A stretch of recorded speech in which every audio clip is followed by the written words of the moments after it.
सबसे पहले तो मैं आप सभी विद्यार्थियों का हार्दिक स्वागत और अभिनंदन करता हूं। जैसा कि आपको पता है कि इसके पहले हम लोगों ने विश्व ज्योग्राफी की शुरुआत की थी, जिसमें मैंने आपको सभी महाद्वीपों को एक साथ बना करके दिखाया था। अगर वो वाला वीडियो आपने नहीं देखा है तो पहले आप वो वीडियो देख सकते हैं, जिसमें मैंने बताया था कि इस पृथ्वी पर संपूर्ण महाद्वीपों की जो कुल संख्या है वो है 7। तो इन 7 महाद्वीपों में मैंने बताया था कि जो सबसे बड़ा महाद्वीप है उसका नाम है एशिया महाद्वीप, और जो दूसरा सबसे बड़ा महाद्वीप है उसका नाम है अफ्रीका।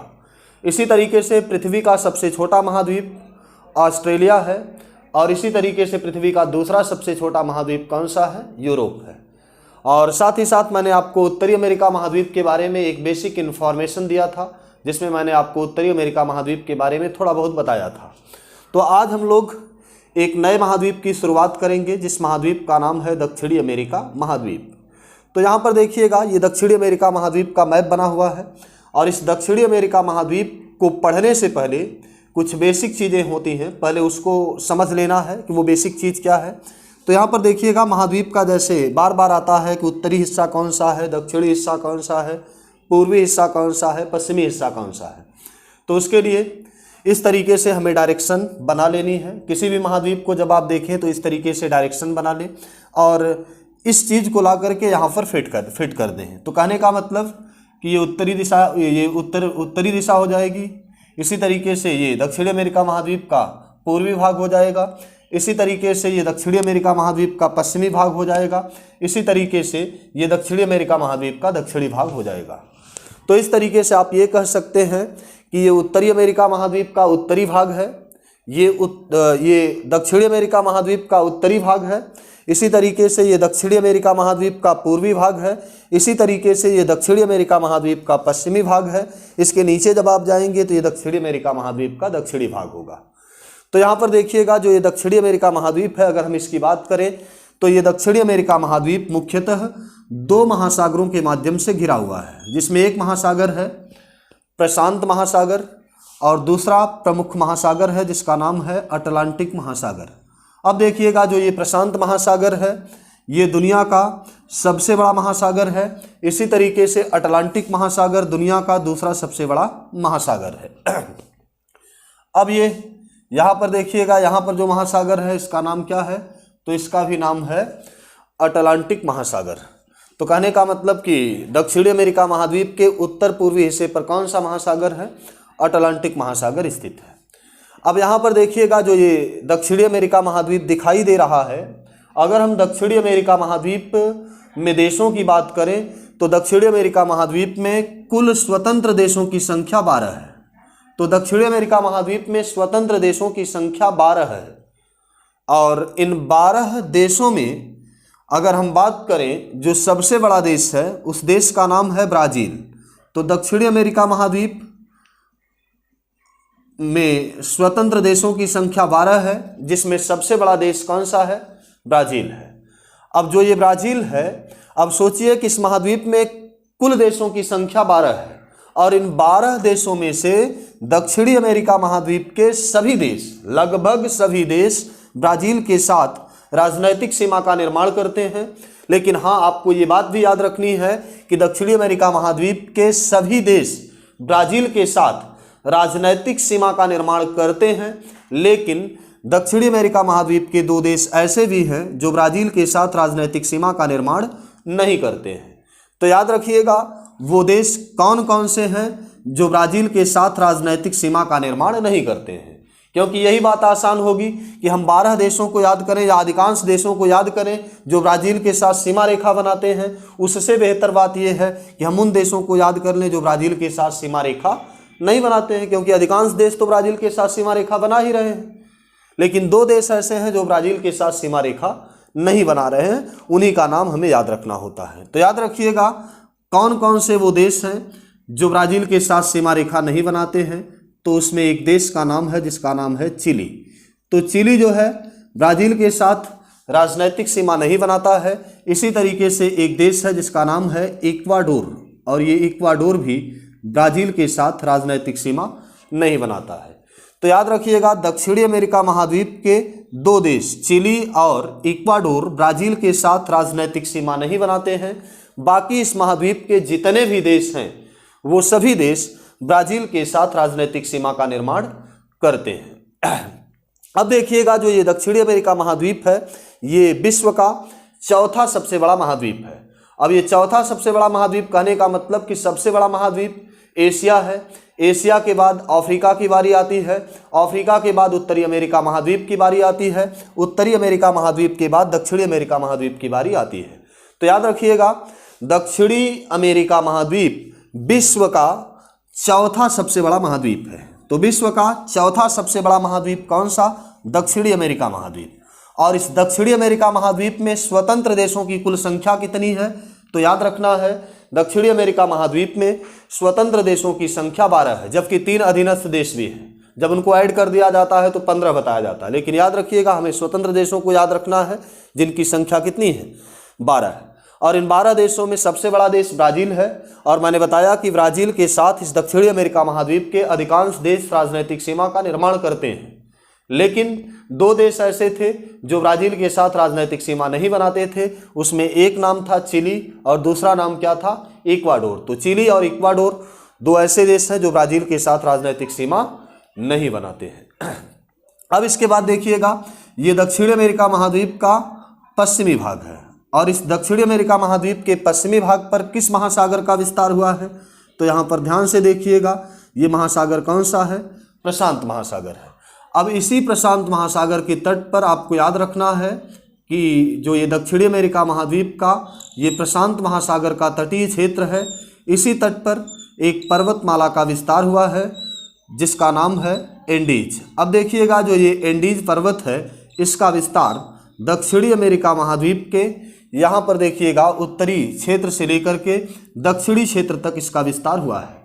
तो कहने का मतलब ये है कि ऊपर से नीचे तक पश्चिमी भाग पर किस पर्वत का विस्तार हुआ है? तो याद रखना है यहाँ पर जो पर्वत है इसका नाम है एंडीज पर्वत। एंडीज पर्वत। अब यहाँ पर देखिएगा जो ये एंडीज पर्वत है ये विश्व का सबसे लंबा पर्वत है। विश्व का सबसे लंबा पर्वत कौन सा है? एंडीज है। लेकिन याद रखिएगा आपने नाम सुना होगा हिमालय का, तो आपके दिमाग में आ रहा होगा कि आखिर हिमालय क्या है? तो याद रखिएगा हिमालय विश्व का सबसे ऊंचा पर्वत है।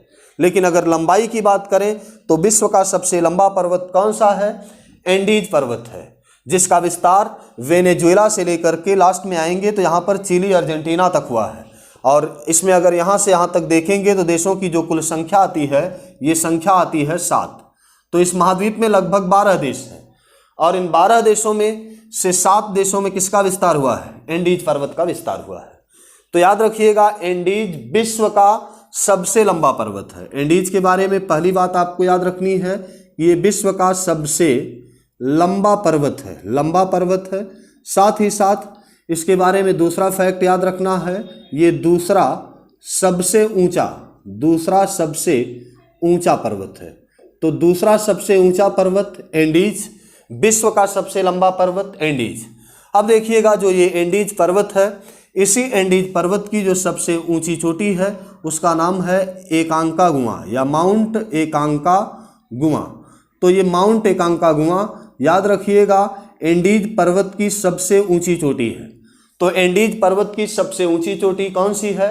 माउंट एकांकागुआ। और जो ये माउंट एकांकागुआ है यहाँ पर जब आप आएंगे तो यहाँ पर एक देश मिलता है किनारे जिसका नाम है चिली। और चिली के ठीक सामने जब आप मैप में देखेंगे तो एक देश मिलता है अर्जेंटीना। तो चिली और अर्जेंटीना देश की सीमा पर ये माउंट एकांकागुआ स्थित है जो एक प्रकार से एंडीज पर्वत की सबसे ऊंची चोटी है। और ये याद रखिएगा जो ये एकांकागुआ है ये एंडीज पर्वत की सबसे ऊंची चोटी होने के साथ साथ इस दक्षिणी अमेरिका महाद्वीप की सबसे ऊंची चोटी है। दक्षिणी अमेरिका महाद्वीप की सबसे ऊंची चोटी है। अब यहाँ पर देखिएगा जो ये एकांकागुआ है ये एंडीज पर्वत की सबसे ऊंची चोटी होने के साथ साथ दक्षिणी अमेरिका महाद्वीप की सबसे ऊंची चोटी है। तो याद रखिएगा अगर आपसे प्रश्न ये पूछेगा कि दक्षिणी अमेरिका महाद्वीप की सबसे ऊंची चोटी कौन सी है तो याद रखिएगा इसका जवाब क्या होगा? माउंट एकांकागुआ। अब ये माउंट एकांकागुआ किस देश में है? तो याद रखना है कि ये जो है 2 देशों की सीमा पर स्थित है, जिसमें एक देश है चिली और दूसरा देश कौन सा है? अर्जेंटीना। तो चिली और अर्जेंटीना देश की सीमा पर कौन सी चोटी है? माउंट एकांकागुआ, जो दक्षिणी अमेरिका महाद्वीप की सबसे ऊंची चोटी है। अब देखिएगा जहाँ से ये पर्वतमाला समाप्त हो रही है, इसी के नीचे आपको एक द्वीप दिखाई दे रहा है, और ये जो द्वीप है, इस द्वीप का नाम है टिएरा डेल फ्यूगो। क्या नाम है? तो याद रखिएगा, इस द्वीप का नाम है टिएरा डेल फ्यूगो। अब ये जो टिएरा डेल फ्यूगो द्वीप है, टिएरा डेल फ्यूगो द्वीप, अब इस टिएरा डेल फ्यूगो द्वीप पर दो देशों का अधिकार है, जिसमें एक देश है चिली और दूसरा देश है चिली और अर्जेंटीना। तो चिली और अर्जेंटीना देश का अधिकार है इस टिएरा डेल फ्यूगो द्वीप पर। तो याद रखिएगा, ये टिएरा डेल फ्यूगो द्वीप किसका है? चिली और अर्जेंटीना दोनों का इस पर अधिकार है। और याद रखिएगा, इसी टिएरा डेल फ्यूगो द्वीप और दक्षिणी अमेरिका महाद्वीप की जो मुख्य भूमि है, इन्हीं दोनों के बीच में एक जलसंधि है, जिस जलसंधि का नाम है मैगेलन जलसंधि। तो आपसे एग्जाम में ये प्रश्न पूछा जा सकता है कि मैगेलन जलसंधि किसको किससे अलग करती है? तो याद रखिएगा, मैगेलन जलसंधि एक प्रकार से अर्जेंटीना के टिएरा डेल फ्यूगो द्वीप को अर्जेंटीना से अलग करती है। साथ ही साथ इस मैगेलन जलसंधि के इधर देखेंगे तो ये अटलांटिक महासागर है। अटलांटिक महासागर में कौन सा महासागर? तो दक्षिणी अटलांटिक महासागर। इसी तरीके से यहाँ पर इधर प्रशांत महासागर का विस्तार हुआ है। प्रशांत महासागर का कौन सा भाग? तो दक्षिणी प्रशांत महासागर। तो याद रखिएगा, मैगेलन जलसंधि टिएरा डेल फ्यूगो द्वीप को अर्जेंटीना से अलग करती है, साथ ही साथ दक्षिणी अटलांटिक महासागर को दक्षिणी प्रशांत महासागर से जोड़ती है। अब देखिएगा, जो ये मैगेलन जलसंधि है, अब इस मैगेलन जलसंधि के ठीक अगर नीचे देखेंगे तो एक बंदरगाह है जिसका नाम है पुंतारेनास। तो ये पुंतारेनास बंदरगाह याद रखिएगा, इसी मैगेलन जलसंधि के पास पड़ता है। इसके बाद जब आप नीचे आएंगे तो यहाँ पर एक स्थान है जिसका नाम है उसूइयो। क्या नाम है? उसूइयो। अब इस उसूइयो के बारे में जानते रहिएगा। जो ये उसूइयो है, ये टिएरा डेल फ्यूगो का मुख्यालय है। तो टिएरा डेल फ्यूगो का मुख्यालय कहाँ है? उसूइयो में है। और साथ ही साथ जानते रहिएगा कि ये विश्व का सबसे दक्षिणतम अधिवास है, जहाँ एक प्रकार से मानव निवास करता है। तो अगर पूछेगा विश्व का सबसे दक्षिणतम अधिवास कौन सा है, तो उसूइयो है। और ये उसूइयो कहाँ पर स्थित है? टिएरा डेल फ्यूगो द्वीप पर स्थित है। इसी तरीके से दक्षिणी अमेरिका महाद्वीप का जो सबसे दक्षिणतम बिंदु है, इस बिंदु का नाम है केप हॉर्न। तो याद रखिएगा, दक्षिणी अमेरिका महाद्वीप का सबसे दक्षिणतम बिंदु कौन सा है? तो याद रखिएगा, इसका नाम है केप हॉर्न। तो दक्षिणी अमेरिका महाद्वीप का दक्षिणतम बिंदु कौन सा है? केप हॉर्न है। और मैंने बताया कि जो ये उसूइयो है, ये विश्व का सबसे दक्षिणतम अधिवास है, जहाँ पर एक प्रकार से मानव बस्तियाँ हैं। इसके बाद अगर आप जाएंगे तो आपको मानव की बस्ती दिखाई नहीं देगी। अब देखिएगा, यहाँ तक मैंने बताया कि एक प्रकार से वेनेजुएला से लेकर के इस तरीके से आए, कोलंबिया से होते हुए, इक्वाडोर से होते हुए, पेरू से होते हुए, चिली से होते हुए, अर्जेंटीना देश से होते हुए कहाँ पर पहुँच गए? टिएरा डेल फ्यूगो द्वीप पर पहुँच गए। तो कहने का मतलब ये हुआ कि ये तो बात हुई एंडीज पर्वत की। अब देखिएगा, इसी एंडीज पर्वतीय क्षेत्र में कुछ महत्वपूर्ण आपको स्थान भी देखने को मिलेंगे। जैसे यहाँ पर आप देखेंगे तो यहीं पर इस एंडीज पर्वतीय क्षेत्र में यहाँ पर एक देश पड़ेगा जिसका नाम है इक्वाडोर। और ये इक्वाडोर याद रखिएगा, दक्षिणी अमेरिका महाद्वीप का एक देश है जो ब्राज़ील के साथ मैंने बताया था कि सीमा रेखा नहीं बनाता है। तो यहाँ पर इक्वाडोर देश पड़ता है। और ये जो इक्वाडोर देश है, इसकी राजधानी है क्विटो। क्या नाम है? क्विटो। अब यहाँ पर देखिएगा, जो इक्वाडोर की राजधानी क्विटो है, इसी क्विटो के पास में एक ज्वालामुखी पर्वत है। ये कह सकते हैं कि जागृत ज्वालामुखी पर्वत है, जिसका नाम आपको याद रखना है कोटोपैक्सी। ये कोटोपैक्सी याद रखिएगा, इक्वाडोर की राजधानी क्विटो के पास स्थित है। और ये जो कोटोपैक्सी है, इसके बारे में एक महत्वपूर्ण बिंदु ये है कि ये जो कोटोपैक्सी है, ये विश्व का सबसे ऊंचा जागृत ज्वालामुखी पर्वत है। तो विश्व का सबसे ऊंचा जागृत ज्वालामुखी पर्वत कौन सा है? तो याद रखिएगा, विश्व का सबसे ऊंचा जागृत ज्वालामुखी पर्वत कौन सा है? कोटोपैक्सी है, जो किस देश में स्थित है? इक्वाडोर देश में स्थित है। इसी तरीके से इस इक्वाडोर से जब आप नीचे आते हैं तो नीचे आने के बाद आप पेरू देश में प्रवेश करेंगे और पेरू के बाद जैसे ही नीचे आएंगे चिली देश मिलेगा और इसी चिली और पेरू देश की सीमा पर चिली देश में एक स्थान आपको दिखाई देगा। जब आप मैप देखेंगे तो लिखा होता है अरिका। अरिका, अब ये अरिका जो है ये एक प्रकार से आप कह सकते हैं कि इस क्षेत्र में यहाँ पर एक मरुस्थल का भी विस्तार हुआ है जिसका नाम है आटाकामा का मरुस्थल। तो ये आटाकामा का मरुस्थल है। तो यहाँ पर आटाकामा का मरुस्थल है जिसका विस्तार मुख्यतः किन देशों में हुआ है, तो याद रखिएगा चिली और पेरू देश में हुआ है। और इसी चिली और पेरू देश में आटाकामा मरुस्थल में एक स्थान है जिसका नाम है अरिका। और इस अरिका के बारे में जानते रहिएगा। जो ये अरिका है ये विश्व का सबसे शुष्कतम स्थान है। तो ये विश्व का सबसे शुष्कतम स्थान कौन सा है? अरिका, जो किस देश में स्थित है? चिली देश में स्थित है। अब देखिएगा जो ये अरिका है, इस अरिका में एक समय ऐसा भी था जब यहाँ पर एक कलीचे नाम का उर्वरक जो है यहाँ पर होता था, जिसका धीरे धीरे खनन होने की वजह से ये कलीचे नामक जो उर्वरक था ये समाप्त हो गया। तो समाप्त होने के बाद क्या हुआ कि यहाँ पर जब तक ये उर्वरक था तब तक यहाँ पर ढेर सारे मानव रहते थे, लेकिन जैसे ही ये उर्वरक समाप्त हो गया तो ये अरिका की जो यहाँ पर एक जनसंख्या का संकेंद्रण था वो जनसंख्या यहाँ से दूसरी जगह शिफ्ट हो गई। तो इसी संदर्भ में अरिका को जो है भूतों का शहर कहा जाता है। लेकिन जो ये भूतों का शहर होता है इसी को जियोग्राफी की भाषा में घोस्ट टाउन भी कहा जाता है। तो याद रखिएगा अरिका ये विश्व का सबसे शुष्कतम स्थान है। तो विश्व का सबसे शुष्कतम स्थान अरिका।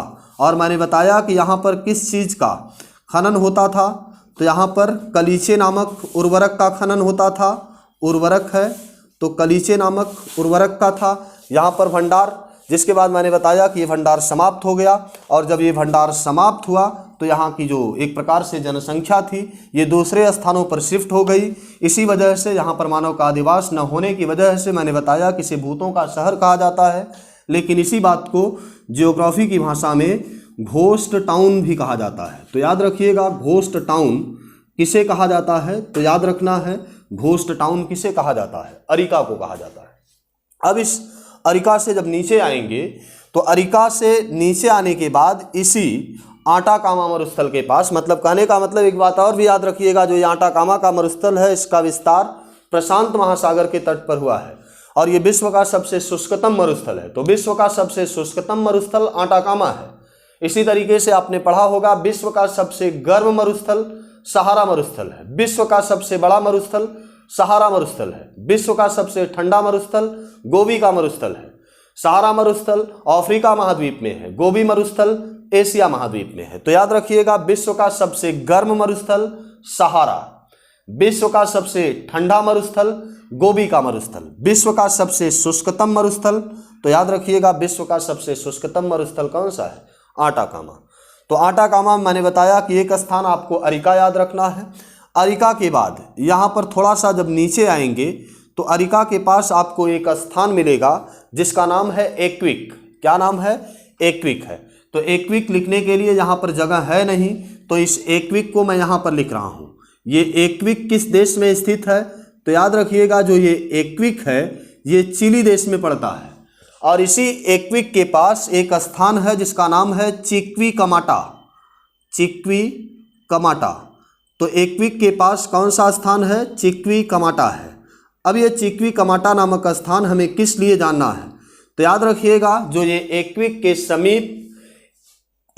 समीप चिक्विकमाटा नामक स्थान है, यहाँ पर आपको ये बात याद रखनी है कि यहाँ पर एक प्रकार से तांबे का भंडार है। तो तांबे का भंडार कहाँ पर है? एक्विक के समीप जो चिक्विकमाटा नामक स्थान है, इसी चिक्विकमाटा में तांबे की एक प्रकार से खान है।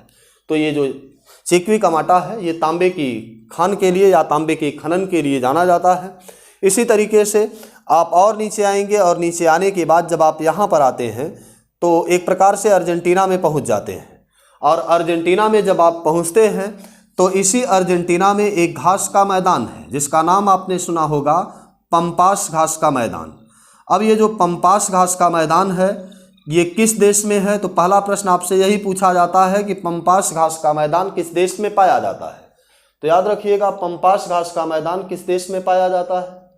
तो पंपास पाया जाता है दक्षिणी अमेरिका महाद्वीप में। और दक्षिणी अमेरिका महाद्वीप में एक प्रकार से आप देख सकते हैं कि ये दक्षिणी अमेरिका महाद्वीप में एक प्रकार से अटलांटिक महासागर के तट पर ही पड़ रहा है मुख्यतः। तो यहाँ पर देखिएगा पंपास घास का मैदान है। अब ये जो पंपास घास का मैदान है ये एक शीतोष्णकटिबंधीय घास का मैदान है और यहीं पर अल्फा अल्फा नामक पोषण युक्त घास भी पाई जाती है। और ये जो अल्फा अल्फा नामक पोषण युक्त घास पाई जाती है ये पशुओं के लिए अत्यंत लाभदायक होती है। और इसी संदर्भ में जो ये एक प्रकार से यहाँ पर पंपास घास का मैदान है इसे एक उपाधि भी दी गई है। और वो उपाधि कौन सी है? ये उपाधि है अर्जेंटीना का हृदय। इसी तरीके से यहाँ पर आएंगे तो बाहिया ब्लांका मिलता है और बाहिया ब्लांका से रोजारियो तक जब आप जाएंगे तो यहाँ पर जो क्षेत्र मिलता है मतलब ये पंपास घास का मैदान वाला ही क्षेत्र है जहाँ पर गेहूँ की खेती बहुत अधिक की जाती है। और इसी संदर्भ में बाहिया ब्लांका से रोजारियो तक का जो ये क्षेत्र है इसे गेहूं का अर्धचंद्राकार खेत भी कहा जाता है। तो कहाँ से कहाँ तक? बाहिया ब्लांका से रोजारियो तक का जो ये क्षेत्र है इसे गेहूं का अर्धचंद्राकार खेत कहा जाता है। साथ ही साथ याद रखिएगा जो ये पंपास घास का मैदान है इस घास के मैदान में जिन क्षेत्रों में एक प्रकार से खेती नहीं की जाती है उन क्षेत्रों में क्या होता है कि यहाँ पर लोग पशु को पालते हैं। और पशु को पालते हैं जब वो पशु बड़े हो जाते हैं तो उनको काट करके यहाँ पर आएंगे तो अर्जेंटीना की राजधानी ब्यूनस आयर्स मिलेगी। इसी तरीके से थोड़ा सा वहीं ब्यूनस आयर्स के पास में देखेंगे तो यहाँ पर एक देश पड़ता है उरुग्वे और उरुग्वे की राजधानी मोंटेवीडियो मिलती है। तो उरुग्वे की राजधानी मोंटेवीडियो और एक प्रकार से यहाँ पर देखेंगे अर्जेंटीना की राजधानी ब्यूनस आयर्स, ये दोनों जो राजधानियाँ हैं ये एक प्रकार से मांस के निर्यात के लिए ही फेमस है क्योंकि ये अटलांटिक महासागर के तट पर स्थित राजधानियाँ हैं। अब यहाँ से जो मांस जो है तैयार होता है इसको काट करके यहाँ तक पहुँचाया जाता है, उसके बाद इसको जो है यूरोप के देशों में एक प्रकार से निर्यात कर दिया जाता है। अब इसके बाद की ढेर सारी बातें हैं, बातें तो काफ़ी अधूरी हैं लेकिन यहाँ पर थोड़ा सा समस्या ये है कि कहीं जाना है इस वजह से ये वीडियो आगे शूट नहीं हो पाएगा। और अब जो है ये अगला वीडियो इसी के संदर्भ में जो पूरा वीडियो है वो आपको अगली क्लास में मिल जाएगा क्योंकि जाना है कहीं और जल्दबाजी की वजह से ये वीडियो आधे वीडियो के साथ ही रोकना पड़ रहा है। लेकिन अगली बार जब आएंगे तो ये संपूर्ण वीडियो आपको देखने को मिल जाएगा दक्षिणी अमेरिका महाद्वीप की। तो चलिए ठीक है, आपसे मुलाकात होगी अगले वीडियो में। धन्यवाद।